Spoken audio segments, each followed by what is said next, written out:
تو چوسر پر بھی بعض ائمہ کرام نے اور بعض محدثین نے اور بعض اکابر نے چوسر کے ساتھ شطرنج کا حکم بھی یہ دیا، اور حضرت علی کا بھی قول یہ ہے کہ چوسر اور شطرنج جو ہے وہ حرام ہے۔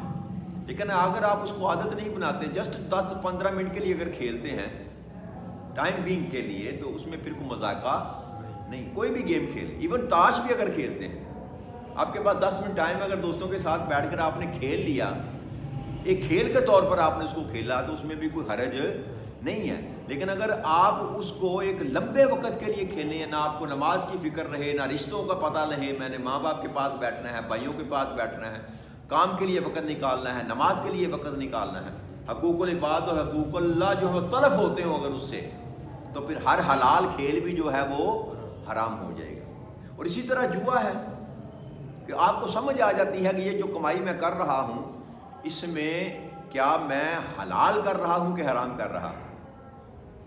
اس لیے مختلف قسم آج کل جو زیادہ تر ہمارے معاشرے میں جو چل رہا ہے، آپ دیکھتے ہوں گے ہر تیسرا بندہ کاپی پینسل لے کر نمبر نکال رہا ہے۔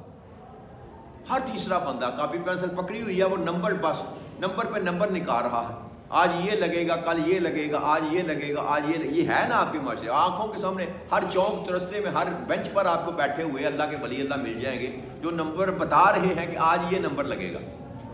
جی ایسا ہی ہے نا۔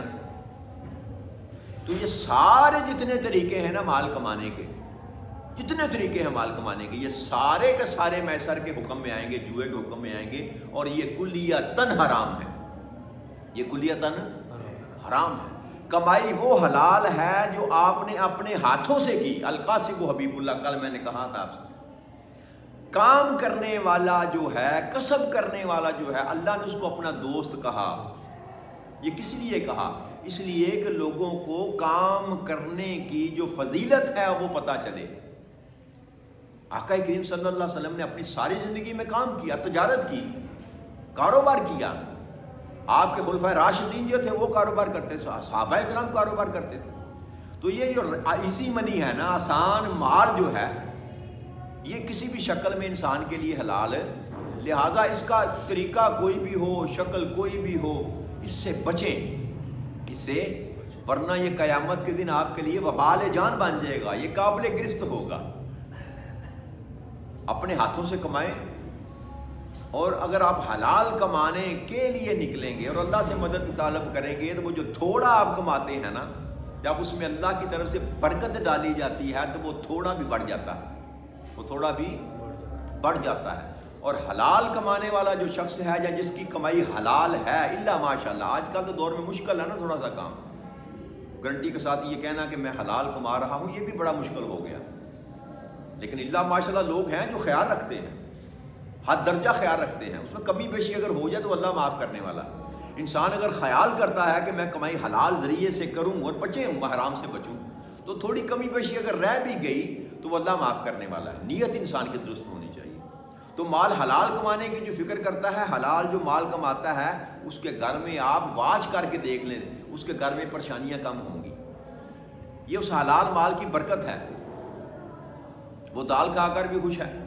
اور وہ لوگ جو حلال اور حرام کی تمیز نہیں کرتے، ہر طریقے سے مال کو حاصل کرنا چاہتے ہیں، وہ بھلے اربوں میں کھیلتے چلے جائیں، ان کے گھروں میں سکون نہیں ملے گا، کیونکہ اس میں وہ جو چیز ہے نا جو رب کریم کی طرف سے ملتی ہے، جس کو برکت کہتے ہیں، وہ اس مال میں شامل نہیں۔ تو لہذا رستہ وہ اڈاپٹ کریں جس میں اللہ کی طرف سے برکت آپ کے ساتھ مل جائے۔ تو جب برکت ساتھ مل جائے گی تو ہر چیز میں آپ کی بڑھوتری جو ہے وہ امن بھی ہوگا، سکون بھی ہوگا، اس کھانے میں برکت بھی ہوگی، آپ کے خاندان میں محبت ہوگی، اولاد نیک ہوگی، بیوی صالح ہوگی، ٹھیک ہے نا جی۔ یہ سارے جو آپ کو اجر ملیں گے نا دنیا میں، یہ محض کس وجہ سے ہے کہ آپ حرام سے بچتے رہے اور حلال کماتے رہے، یہ سب سے بڑا فائدہ ہے۔ باقی جب جو حرام کمانے والے ہیں، اگر دنیا میں وہ مست ہیں، وہ بڑے بڑے بنگلے، بڑی بڑی گاڑیوں پہ اور موجے کر رہے ہیں، اگر دنیا میں مست ہیں تو کوئی بات نہیں، اللہ کہتا ہے پلٹ کر تو تم نے میری طرف ہی آنا ہے۔ جب وہاں جائیں گے تو ان کے دامن میں سوائے اللہ کی نافرمانیوں کے کچھ اور نکلے گا نہیں۔ تو دنیا کی بھوک، دنیا کا افلاس، دنیا کی تنگی جو جو ظاہری انسان کے لیے پریشانی کا باعث بنتے ہیں، خدا کی عزت کی قسم اگر بندہ سیدھے راستے پر ہے تو یہ دنیا کی جو کمیاں ہیں یہ آپ کو قیامت کے دن جو ہے نا وہ یہ فائدہ دے گی، یہ مسلمہ حقیقت ہے۔ لیکن اگر آپ دنیا ہی حاصل کرنا چاہتے ہیں اور ہر طریقے سے حاصل کرنا چاہتے ہیں تو پھر اس کے متبادل کے طور پر جب اللہ کے پاس آپ جائیں گے تو پھر آپ کو آخرت میسر نہیں آئے گی۔ فیصلہ آپ نے اور میں نے کرنا ہے۔ تو آگے بڑھتے ہیں، آج آیت نمبر 192 ہے۔ اللہ کریم نے ارشاد فرمایا وَأَطِیعُوا اللَّهَ وَأَطِیعُوا الرَّسُولَ وَاحْذَرُوا وَإِن تَوَلَّیْتُمْ فَاعْلَمُوا أَنَّمَا عَلَىٰ رَسُولِنَا الْبَلَاغُ الْمُبِینُ۔ یہ بھی ان دونوں آیتوں کا تسلسل ہے۔ اللہ کریم ارشاد فرماتے ہیں کہ تم اللہ کی اطاعت کرو اور رسول اکرم صلی اللہ علیہ وآلہ وسلم کی اطاعت کرو اور بچتے رہو۔ پھر اگر تم نے روگردانی کی تو جان لو کہ ہمارے رسول اکرم صلی اللہ علیہ وآلہ وسلم پر تو صرف اتنا ہی کام تھا کہ وہ میرے احکامات تمہیں کھول کھول کر واضح کر کے بیان پہنچا دیں تم کر، بلاغ المبین، میرے حکم کو کھول کر تم پر بیان کر دیں۔ تو اس آیت کریمہ کو اللہ کریم نے یہاں متصل جو بیان کیا کہ اب جو احکامات میں تم کو دے رہا ہوں کہ کمائی جائز کرو، حرام نہ کماؤ، شراب سے بچو، جوئے سے بچو، یہ فال کے جو ناپاک شیطانی کام ہیں ان سے بچو، ان چیزوں میں اگر اللہ اور اللہ کے رسول کی تم اطاعت کرو گے تو تم بچے رہو گے۔ واحذروا کا مطلب ہے بچ جاؤ، اعتراض برتوں سے بچتے رہو۔ اگر تم ان سے بچ گئے تو پھر تو تم فلاح پانے والوں میں تمہارا شمار ہو گیا، اور اگر تم نے ان سے روگردانی کی تو جان لو اس میں میرا پیغام پہنچانے والی جو ہستی ہے رسول اکرم صلی اللہ علیہ وآلہ وسلم، ان کے ذمہ پر کوئی بات نہیں، ان کی ذمہ داری اتنی ہی تھی کہ وہ میرا پیغام تم کو کھول کر بیان کر دے۔ یہاں ایک اور خرابی جو ہمارے اندر ہے نا، میں وہ بھی میرے ذہن میں آگے بیان کر دوں میں آپ کے سامنے، کہ جو واعظین ہمارے ہیں نا، خطبہ واعظین، جیسے میں آپ کے سامنے اللہ اور اللہ کے رسول کی بات کر رہا ہوں، تو ہمارے اندر ایک بہت بڑی خرابی یہ آ چکی ہے معاشرے میں کہ ہم بیان کرنے والے بندے کی ذات جو ہے نا اس کو پہلے جانچتے ہیں۔ یہ ایک بہت اعلیٰ منصب اور مقام ہے کہ اگر وہ بیان کرنے والا بندہ اس حکم جو بیان کر رہا ہے اس کی تصویر ہو، یہ ایک اعلیٰ افضل مقام ہے، لیکن ایسا معاشرے میں ممکن نہیں ہوتا۔ ہر انسان کے اندر کمیاں اور کجیاں ہوتی ہیں۔ بات یہ ہے کہ اگر کوئی اللہ اور اللہ کے رسول کا پیغام آپ کو پہنچا رہا ہے تو آپ اس پیغام پر غور کریں، پیغام دینے والے پر غور نہ کریں کہ وہ اس پیغام کو پہنچانے پر کتنا خود عمل کرتا ہے، کتنا۔ بے شک یہ ایک خرابی ہے، یہ ایک آج کے دور میں یہ خرابی ہے کہ ہمارے مبلغین، ہمارے واعظین، ہمارے خطبہ جو ہیں وہ کردار کے معاملے میں کمزور ہیں۔ یہ خرابی ہے، لیکن اس کا مطلب ہرگز یہ نہیں ہے کہ جو بات آپ کو کہی جا رہی ہے محض اس لیے آپ اس کو ماننے سے انکار کر دیں کہ کہنے والا جو بندہ ہے وہ خود صاحب کردار نہیں ہے۔ لہذا اس بات کو بھی مد نظر رکھیں کہ جو بات کی جا رہی ہے اس بات پر غور کریں۔ وہ کہتے ہیں نیک باتوں پر عمل کرنا تمہارا کام ہے، یہ نہ سوچو کہنے والا کون ہے، کیا نام ہے۔ آپ اس کی ذات پر جو ہے نا وہ اس کا ایکس رے کرنے شروع کر دیں۔ جی سلیمی صاحب نے بات کی ہے تو خود وہ کرتے نہیں ہیں تو ہمیں بتائے جا رہے ہیں ہم، جی اس میں سراسر آپ کا نقصان ہے۔ میں اگر نہیں کر رہا تو میں گناہ گار ہوں اللہ کے ہاں، میں جواب دوں گا اس بات کا کہ وہ بات تم کیوں کہتے ہو جس پر تمہارا عمل نہیں ہے۔ وہ ہم گزر چکے اس مقام سے کہ ایسے لوگوں کو اللہ کریم قیامت کے دن سزا دے گا کہ جو کہتے تھے لیکن عمل نہیں کرتے تھے۔ وہ میرا معاملہ علیحدہ ہے، وہ خود سے میرا محاسبہ اللہ کریم کرے گا۔ لیکن آپ اگر اپنی اصلاح چاہتے ہیں، بات کو اپنی زندگی کو بدلنا چاہتے ہیں، تو پھر جو بات آپ سے بیان کی جاتی ہے آپ اس بات پر غور کریں کہ اللہ اور اللہ کا رسول ہمیں کہہ رہا ہے۔ میں تو معاذ اللہ کے رسول کا پیغام آپ تک پہنچا رہا ہوں نا جی، اپنے پاس سے تو کوئی بات نہیں کر رہا۔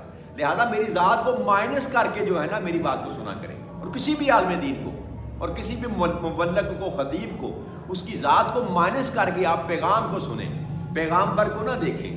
آج کے دور میں اس مقام پر پہنچنے کے لیے اللہ ماشاءاللہ چند لوگ ہوں گے جو صاحب کردار بھی ہوں گے، جن کی بات جو بات کرتے ہیں اس پر عمل پیرا بھی ہوں گے، موجود ہیں، لیکن وہ کم ہیں، اور اسی تلاش میں اپنی زندگی اگر بسر کر دیں گے تو پھر ہمارا بیڑا کبھی پار نہیں ہوگا۔ لہذا جو بات کی جاتی ہے اس کی حکمت کو، اس حکم کو جان کر اس پر عمل پیرا ہونے کی کوشش کریں۔ آپ کا معاملہ آپ کے ذمہ، میرا معاملہ میرے ذمہ۔ میں نے جو بات آپ تک پہنچائی، اور یہی بات اللہ کے فرما رہے ہیں کہ میرے رسول اکرم صلی اللہ علیہ وسلم کے ذمہ تو بس اتنا تھا کہ وہ تم تک بات پہنچا دیں، اور انہوں نے وہ پہنچا دی۔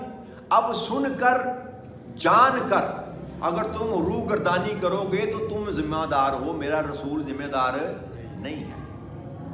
لہذا ایک ہوتا ہے انسان کو علم نہ ہو، ایک ہوتا ہے انسان کو کسی اللہ کے حکم کا علم نہ ہو، تو جب تک علم نہیں ہے اس وقت تک سزا نہیں ہے، اس وقت تک سزا نہیں ہے، وہ غلطی شمار ہوگی اور اللہ معاف کر دیتا ہے۔ لیکن جب آپ کے علم میں آ گیا، اور ہم میں سے کون ایسا ہے جتنا مرضی ان پڑھ ہو، جاہل ہو، کبھی اس نے بیٹھ کر کہیں پر خطیب کے پاس خطبہ نہ سنا ہو، قرآن نہ پڑھا ہو؟ ہم میں سے کتنے ایسے ہیں جو یہ نہیں جانتے کہ شراب حرام ہے؟ جی بچہ جانتا ہے۔ اس کے لیے بھی کسی اسکالر کے پاس، کسی یونیورسٹی میں جا کر علم حاصل کرنے کی ضرورت ہے کہ شراب حرام ہے؟ اس کے لیے بھی کسی کے پاس جا کر سبق لینے کی ضرورت ہے کہ جھوٹ بولنا گناہ ہے؟ اس کے لیے بھی کسی کے ساتھ جا کر وہ مکالمہ کرنے کی ضرورت ہے کہ کسی کے ساتھ زیادتی کرنا ظلم ہے؟ یہ ایسی چیزیں ہیں جو ہمیں ازبر زبانی یاد ہیں۔ اب یہاں پر آپ کو رخصت نہیں ملے گی۔ قیامت کے دن آپ کہیں گے کہ ہمیں تو کسی نے بتایا نہیں، تو پھر یہ آپ کے دائیں بائیں جو بیٹھے ہوئے ہیں نا، یہ بھی گواہی دیں گے۔ اور پھر سب سے بڑھ کر اگر آپ قرآن کے علم کو حاصل نہیں کرتے تو یہ اٹ سیلف آپ بھی تو گناہ گار ہیں۔ کہ آپ سے سوال نہیں کیا جائے گا، مجھ سے سوال نہیں کیا جائے گا، تو میرا محبوب تو تمہیں دے کر گیا تھا کتاب، جی تم نے اس کو سجا کر، ریشمی لباس پہنا کر اپنے گھر کی سب سے اونچی جگہ پر رکھ دیا کہ اس کی بے ادبی نہ ہو جائے۔ تو اس میں قصور آپ یہ بتا دیں، کیا قرآن بھیجنے والے کا تھا، قرآن لے کر آنے والے کا تھا، یا جس نے قرآن کو سجا کر طاق میں رکھ دیا اس کا تھا؟ تو قصور تو سارے کا سارا ہمارا ہی نکلے گا نا۔ تو لہذا جتنی ہم یہ چاہتے ہیں کہ ہم سارے کا سارا ملبہ علماء کرام پر ڈال دیتے ہیں، یہ بھی ہماری روش ہے، بری روش ہے کہ وہ بتاتے نہیں۔ ہم کتنا پوچھتے ہیں کسی سے، کتنا وقت نکالتے ہیں کہ جا کر کسی مسئلے کو جا کر کسی سے پوچھ لیں۔ دنیا کے معاملات کے لیے ہم بڑی تگودو کرتے ہیں، بھاگتے پھرتے ہیں، لیکن دین کے معاملے میں ہمارے پاس کبھی وقت نہیں کہ کسی عالم کے پاس جا کر، کسی مفتی صاحب کے پاس جا کر ٹائم نکال کر ان سے مسائل کو پوچھ ہی لیں کہ یہ مسئلہ کس طرح۔ کبھی کوئی گیا؟ اللہ ماشاءاللہ چند لوگ ہوں گے۔ تو لہذا جان اس طرح نہیں چھوٹے گی کہ ہمیں علم نہ تھا۔ اگر علم نہ تھا تو اللہ نے فرمایا تم نے علم حاصل کیوں نہیں کیا؟ اور اگر علم ہے اور علم کرنے کے، علم حاصل ہونے کے باوجود اگر وہ کام کر رہے ہیں تو پھر آپ ظالم شمار کیے جائیں گے، پھر آپ کا ٹھکانہ دوزخ کے سوا کوئی اور نہیں ہے۔ لہذا یہ ہے کہ جو اللہ اور اللہ کا رسول جو آپ کو حکم دے اس پر کما حق کا عمل کرنے کی کوشش کریں۔ میں یہ نہیں کہہ رہا کہ آپ سارے کے سارے جو ہیں وہ پورے کے پورے ولی اللہ بن جائیں یا پورے کے پورے ایمان والے بن جائیں، ایسا ممکن نہیں ہے ہمارے لیے۔ جس دور میں ہم دور فتن میں رہ رہے ہیں، بس کام یہی کرنا ہے کہ اللہ کی نافرمانی سے جتنا ہو سکے بچتے جائیں، اللہ کی نافرمانی سے جتنا ہو سکے بچنے کی کوشش کریں، اور اللہ اور اللہ کے رسول کے احکامات کو جس قدر ممکن ہو پورا کرنے کی کوشش کریں، اور خاص کر صراحت کے ساتھ جن چیزوں کو اللہ کریم نے منع کیا، شراب سے بچیں، زنا سے بچیں، جھوٹ سے بچیں، سود سے بچیں۔ یہ جو بڑے گناہ ہیں ان سے پرہیز کریں، باقی چھوٹی چھوٹی غلطیاں کوتاہی اللہ کریم کہتا ہے میں اپنے فضل سے تم کو معاف کر دوں۔ لیکن اگر آپ راہ راست پر ہیں، اگر آپ راہ راست پر ہیں تو اللہ کریم چھوٹی موٹی کوتاہیاں جو آپ کی معاف کر دے گا۔ لہذا اپنی زندگیوں میں کوشش کریں، پہلی بات تو یہ کہ ایسی محفلیں سجایا کریں، ایسی محفلوں میں جا کر بیٹھا کریں جہاں پر اللہ اور اللہ کے رسول کی بات کی جاتی، وہاں سے ہی آپ کو سبق ملے گا۔ یہ نہیں ہو سکتا کہ کوئی دنیا میں یہ نظام نہیں ہے رب کریم کا وہ کہتے ہیں پیاسا ہمیشہ کنویں کے پاس جاتا ہے، کنواں کبھی چل کر پیاسے کے پاس نہیں جاتا۔ اگر آپ کو اپنی آخرت کی فکر ہے، آپ اپنی آخرت درست کرنا چاہتے ہیں، تو وہاں پر جا کر بیٹھے نا جہاں پر آخرت کا سودا ملتا ہے۔ رہیں آپ دنیا میں، باغیں دنیا کے لیے، کمائی دنیا کے لیے کریں، سارا وقت آپ دنیا کے معاملات کو سیدھا کرنے کے لیے صرف کریں اور پھر کہیں کہ ہماری آخرت سیدھی ہو جائے، تو یہ ممکن نہیں ہے۔ جتنی تگ و دو، جتنی محنت، جتنی سٹرگل، جتنا وقت آپ دنیا کے معاملات کو میرے بھائیوں درست کرنے کے لیے صرف کرتے ہیں، اس میں سے کچھ حصہ نکال کر آخرت کے لیے بھی صرف کر لیں۔ اللہ کے ساتھ کیسے معاملہ کرنا ہے، اللہ کے رسول کے ساتھ کیسے معاملہ کرنا ہے، قرآن کے ساتھ کیسے معاملہ کرنا ہے، نماز ہے، روزہ ہے، حج ہے، زکوٰۃ ہے، یہ سارے جتنے آپ کے دینی عمل ہیں، معاملات ہیں، عبادات ہیں، ان کو کس طرح ادا کرنا ہے، ان کا حق کس طرح ادا کرنا ہے۔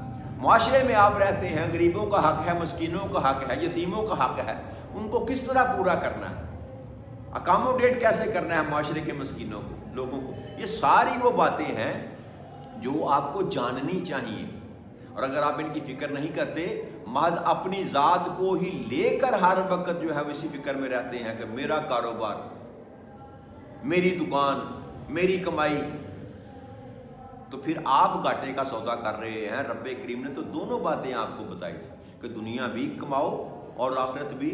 آقا کریم صلی اللہ علیہ وسلم نے فرمایا کہ دنیا میں اس طرح رہو کہ دنیا تمہارے اندر نہ جائے، رہو دنیا میں لیکن دنیا تمہارے اندر نہ داخل ہو سکے۔ لہذا رہنا تو ہم نے اسی دنیا میں ہے، کمانا بھی ہے، بنانا بھی ہے، کھانا بھی ہے، لیکن جہاں دنیا کا حصہ ہے وہاں دنیا بنانے والے کا بھی تو حصہ ہے کہ نہیں ہے۔ بس اتنا ہی میں آپ کو سمجھانا چاہ رہا ہوں، اتنا ہی آپ سے ڈیمانڈ کرتا ہوں، جہاں دنیا کا حصہ آپ بنا رہے ہیں وہاں دنیا بنانے والے کا بھی حصہ وہاں پر نکالتے چلے جائیں، تو پھر آپ کے لیے آسانی پیدا ہو جائے گی۔